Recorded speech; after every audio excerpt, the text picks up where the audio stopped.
lot of times, statistics can be a little misleading in this fashion.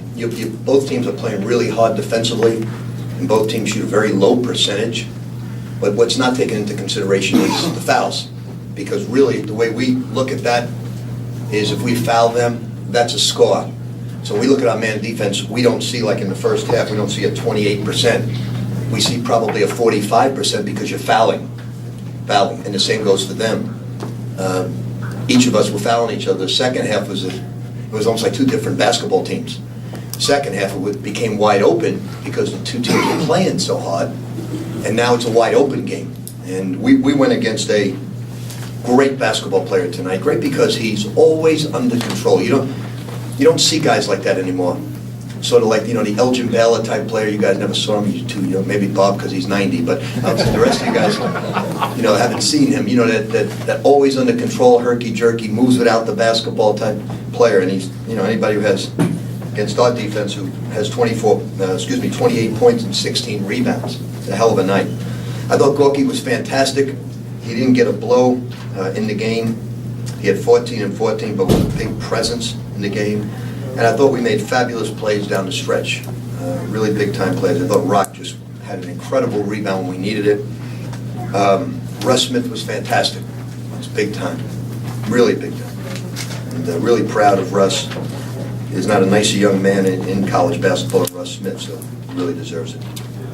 What was behind the move to put Russ and Raheem in the starting lineup? Just ball containment. This is a big-time dribble team, and we've been struggling with that, and Russ and Rock are a little better in that situation. But that's just because we wanted to get off to a good start. It's not who we think the best players are. So we try to start defensively, and if we were going zone, we may go a different way. So it's not a big deal. The next game, it could be a totally different situation. How would you evaluate the defense? I thought most of the time we're playing good defense it's very tough because we're young. What they were trying to do is penetrate, force the help, and then the guy who had to help, his man circles for a three. Good strategy, very good play. They're a tough team to play against. They have, with the exception of one team, they've played 7, now 8 outstanding opponents. So they may be 5-4, but nobody has played the schedule they have played. So they're going to be all right. They're going to be a good basketball team. They're very well coached, well drilled. And it was exciting to have Memphis back. We've had some great games with them. I'm just hoping that the Big East gets smart and does something about that and allows them to come in the league. Because we got hurt big time. I keep getting on the pulpit and saying this. We got hurt big time. And we need Memphis. Memphis doesn't need us. We need Memphis. We need Temple. We need to build up basketball again. If Coach K, the ACC, who was ever responsible for rating our conference, whoever the brilliant people were, we got to be equally brilliant by bringing in some basketball schools. And if they want to bring in UCLA on the West Coast, it's fine with us. We've gone Boise State, we've got, whoever they want to bring in, but we've got to get it. Memphis is the perfect fit for the Big East culture. Inner city school, Temple's the perfect fit, inner city school. And it would strengthen our basketball conference again. Not that we're weak, but we want to be one of the best. And so I'm hoping they do something about it. And John's been on vacation in Hawaii, and he hasn't done anything about it. He needs to get his ass back here. Do you have any reason to believe that's going to happen? I do. What you want to... I do. I think it's not me who I'm a no one. It's the right thing to do for one of the greatest basketball conference since it started, and we can't weaken it because schools leave for football. So we got to strengthen it, and it takes imagination. It takes, and the only way we're going to do it is if you bring Memphis in. I can tell you right now, he recruits the best players in the country every year, and they list Memphis as top 3 or 4. So it's great. I mean, you saw a great team in there tonight with unbelievable talent. They're well drilled, and so you let Memphis in the Big East. We are strong, and then you let Temple in the Big East. We are strong. So you can't lose Syracuse, Pittsburgh, and West Virginia. Do nothing about it.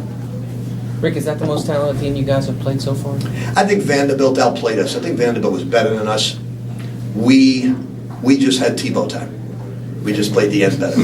Okay? Aren't you sick of listening to that? I'm an insomniac, and I watch probably SportsCenter all night long. Then I go to ESPN News, then I go back to ESPN2, and I just watch it all night long. And I realized in the last 24 hours, I watched 13 hours of Tim Tebow. And by the way, I've enjoyed 13 hours of Tim Tebow, so it shows you what a psychopath I am. Rick, you talked about the outstanding teams Memphis has played. So, do you put your team in that category now? Like, do you guys prove anything to yourself, or is it really going to take that first, another road? I think the key to success is humility. I think the key to success is not hugging yourself. It's obvious, that if you attend an O ranked fourth in the country, you're pretty darn good. So we just have made it a rule. We're not hugging ourselves. We're not appreciating it. We're not even into January yet. And we've played good teams. I think Ohio U is as good as any team we've played this year. And Vanderbilt was terrific without their best player. This team is terrific. Butler, without Peyton Seaver, in a double-digit win on the road, is a great win. So we played some really good teams. And we played one or two teams that are rebuilding, and they weren't very good, to be honest with you. Could you talk a little bit about... Go ahead, I'm Could sorry. you talk a little bit about how your team responded after they came back early in the second half and tied it up, how your kids responded after that? Well, that's pretty much been our MO the last 2 years. Every time it gets tough, this team rises to the occasion. I think that's our greatest asset, is they're mentally and physically tough, and they made great plays. I thought Russ Smith, he's a lethal weapon with his hands. He really is. He bothers people. Peyton Seaver's played a great game, but he's still not in the shape yet that we need him. But we'll get back to, for all you guys thought we were becoming Miami of Ohio or Princeton, we're not. We're just playing good teams that like the ball control. And tonight, last few games, we've been able to get up and down the floor. This team was more than willing to do it. Gordon, 14, and 6 blocks. He played almost 40 minutes. Did you figure that you'd have to play him those heavy minutes in this game? Well, I thought there were a lot of fouls, a lot of free throws in the game. That's like a semi-timeout. So normally I wouldn't do that, but because of all the foul shots, I felt he was getting a blow at all times. And his position is, from a fatigue standpoint, is the easiest one to play because he plays the back spot on the press. So that didn't concern me. I thought we were getting a half a timeout every time we go to the line. Coaches have these plays kind of basketball up and down the court, and every even set, and it's a really hard play. You got to have some horses, and you got a couple of new guys back. Buckles playing, and brought Ware out tonight. Yeah, Ware, you know what happened with Ware? I was going to play him more, but they went to zone, and we didn't work on zone offense with him. And it was a very good move on Josh's part. They've only showed one possession of 3-2 zone. They haven't played much 2-3. So I think because they saw the Fairleigh Dickinson tape playing zone a little bit, they went to it. And Kevin doesn't know his own offense. He's only been here 2 days. So that's the reason I didn't play him more. But you got some guys with Buckles. He had a great game. I thought everybody had. I think we made some mental mistakes because they're that good offensively. They're very tough to guard at all 5 positions. But I thought Buckles, that rebound was, there was no ACL to drag over on that rebound. He got up and almost got it on the way down. You have had during the course of your career guys kind of come from humble origins and do great things, but Russ, is he as unexpected maybe as any? Well, I got to give credit where credit's due. It was Ralph Willard's discovery. We went to watch a young man who we were in with, and I said, Ralph, I don't really like him that much. I don't think it's going to take too long. He's going to be very good, but it's going to take too long. He said, I'll tell you who I like is Russ Smith. And I said, I started laughing. He said, what are you laughing? I said, I've known his dad since he was Russ's age. And Russ was the MVP of our basketball camp, I think, in 7th and 8th grade. I said, he's 5'8", 5'9". He said, Rick, he's not. Stand next to him. He's 6 feet now. And I stood next to him after, asked him how he was doing. He gave me a hug. And Ralph kept saying, he's the guy we need. He's the guy we need. And so I give all the credit to Ralph Willard. Because that young man, I'm close to him, his dad. And it was Ralph's discovery. It was not mine. And I'm glad that we had him. Because he's playing terrific basketball, very unique talent. So Ralph, wherever you are, at the dog track or at, playing Keno down in Bonita Springs or the poker room, he's playing poker now down in Bonita Springs. He goes to the dog track constantly. In the first half, once Peyton got his second foul, about 14 minutes left, it seemed like you guys didn't lose anything offensively. They didn't lose it because Russ was terrific. He really was. And he's got great hands. He's got great hands. He's a terrific player. He has no fear. I said to him before we tipped off, I called him over. I said, do you hear what that PA announcer said? He said, you're from the big, he didn't say New York, Brooklyn. He said, you're from the Big Apple, man. You can't let us down. You have 9 million people you're representing. You cannot let us down, Russ. You understand? He started laughing hysterically. And he has no fear at all. And we're real proud of the effort that he's given. How is Gorgie progressing? How is he better rookie? Corky's just, he got very frustrated when he's 0 for 5, and, his legs aren't as strong. But we've been working real hard on the Vertimax, and he's improving his jumping. He's got to have a day off tomorrow, even though we're getting ready to play a really good team. Really, I mean, we say that every time, and you guys think I'm giving you the Lou Holtz act. But this team is really good. Charleston, really good. I'm not sure why I scheduled them, but I did, because Bobby's one of the best guys in our business.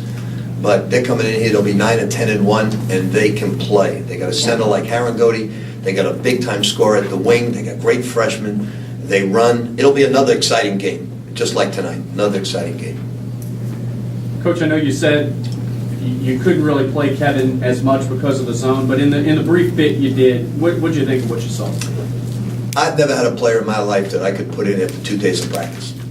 So he's done quite well. He's going to be very, very good. It's just when they went zone, he really doesn't know our zone offense at all. And Memphis surprised me by going zone because they haven't shown it. So that was the only reason. He's going to be a very good player. He's a terrific athlete, good off the bounce, much more of a point guard than I anticipated. So we're very excited to have him. Then the next game he'll be able to play a little bit more. Coaches, you mentioned Peyton needing to round back into shape. Is that just sheer physical shape, or is he's still recovering? He's some missed from his 26 ankle? days of practice. I didn't know if his ankle was still bothering him. No, he's fine there. It's just from a cardiovascular standpoint. You miss 26 days of practice, you're not going to take a guy like Bullitt, turn overnight. He's not going to get back overnight. It's going to take him a little bit of time. Anything else for Coach? Thank you all. Coach Pastor will be in here, both locker rooms are open.